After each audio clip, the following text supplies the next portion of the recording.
Assalamualaikum warahmatullahi wabarakatuh. Perkenalkan, saya Febriana Harsono akan menjelaskan tentang jenis sistem informasi. Baik, sekarang saya akan menjelaskan sedikit tentang jenis sistem informasi. Dalam perkembangan teknologi sekarang ini, beberapa perusahaan telah menggunakan sistem informasi manajemen dalam menjalankan bisnisnya. Di dalam pengembangan sistem informasi manajemen telah dibagi sesuai dengan kebutuhannya. Dalam hal ini, sistem informasi manajemen terdiri dari beberapa sistem. Yang pertama yaitu sistem informasi penjualan dan pemasaran. Fungsi penjualan dan pemasaran bertanggung jawab dalam menjual produk atau jasa organisasi.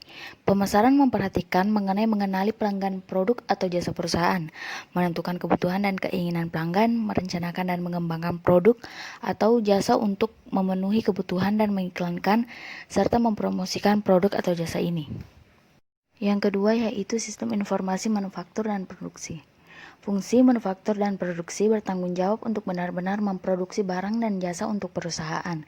Sistem manufaktur dan produksi berhubungan dengan perencanaan, pengembangan dan pemeliharaan fasilitas produksi, penetapan sasaran produksi, penggandaan, penyimpangan, dan ketersediaan produksi, dan penjadwalan peralatan, fasilitas, bahan baku dan tenaga kerja yang dibutuhkan karena untuk membentuk produk akhir. Contoh dari sistem manufaktur dan produksi adalah sistem pengendalian mutu pada perusahaan yang digambar sesi interaktif organisasi. Sistem ini membantu mengenali sumber kerusakan pada mobil-mobil keluaran perusahaan, menggunakan informasi dari sistem untuk meningkatkan proses produksinya, menghilangkan atau mengurangi kerusakan. Yang ketiga yaitu sistem informasi keuangan dan akuntansi.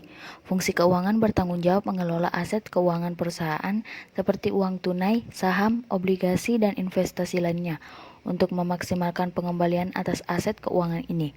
Fungsi keuangan juga bertanggung jawab dalam mengelola kapitalisasi perusahaan, menemukan aset keuangan baru pada saham, obligasi, atau bentuk utang lainnya. Untuk menentukan apakah perusahaan mendapatkan pengembalian terbaik atas investasinya, fungsi keuangan harus memperoleh sejumlah informasi yang banyak dari sumber eksternal perusahaan. Yang keempat, sistem informasi sumber daya manusia. Fungsi sumber daya manusia bertanggung jawab untuk menarik, mengembangkan, dan mempertahankan tenaga kerja perusahaan. Sistem sumber daya manusia membantu manajemen senior mengenali kebutuhan sumber daya manusia, yaitu keahlian, tingkat pendidikan, jenis posisi, jumlah posisi, dan biaya, untuk memenuhi rencana bisnis jangka panjang perusahaan. Manajemen tingkat menengah menggunakan sistem sumber daya manusia untuk memonitor dan menganalisis perekrutan, penempatan, dan kompensasi karyawan. Manajemen operasional menggunakan sistem sumber daya manusia untuk melacak perekrutan dan penempatan karyawan perusahaan. Yang kelima, sistem dari sudut pandang konsisten. Walaupun sudut pandang fungsional sangat berguna untuk mengerti bagaimana sistem bisnis melayani fungsi khusus, sudut pandang ini tidak memberitahu kita bagaimana sistem membantu manajer mengelola perusahaan. Di sini kita membutuhkan sudut pandang yang memeriksa sistem dalam bentuk beragam tingkatan manajemen dan keputusan yang didukungnya. Setiap tingkatan memiliki kebutuhan informasi yang berbeda, sesuai tanggung jawab yang berbeda, dan masing-masing dapat dilihat sebagai pilihan informasi utama. Yang keenam, sistem pemrosesan transaksi. Manajer operasional membutuhkan sistem yang menyimpan catatan aktivitas dasar dari transaksi organisasi, seperti penjualan, penerimaan, penyimpanan kas, penggajian, keputusan kredit, dan arus bahan baku di pabrik. Sistem pemrosesan transaksi atau Transaction Processing System atau disingkat TPS menyediakan jenis informasi ini. Sebuah sistem pemrosesan transaksi adalah sistem terkomputerisasi yang menjalankan dan mencatat transaksi rutin harian yang diperlukan untuk menjalankan bisnis, seperti memasukkan pesanan penjualan, pemesanan hotel, penggajian, pencatatan karyawan, dan pengiriman. Tujuan utama dari sistem pada tingkat ini adalah untuk melacak arus transaksi yang melalui organisasi. Yang terakhir yaitu sistem pendukung keputusan.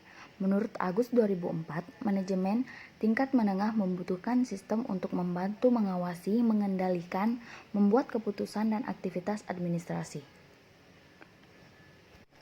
SIM merangkum dan melaporkan operasi dasar perusahaan menggunakan data yang disediakan oleh sistem pemrosesan transaksi.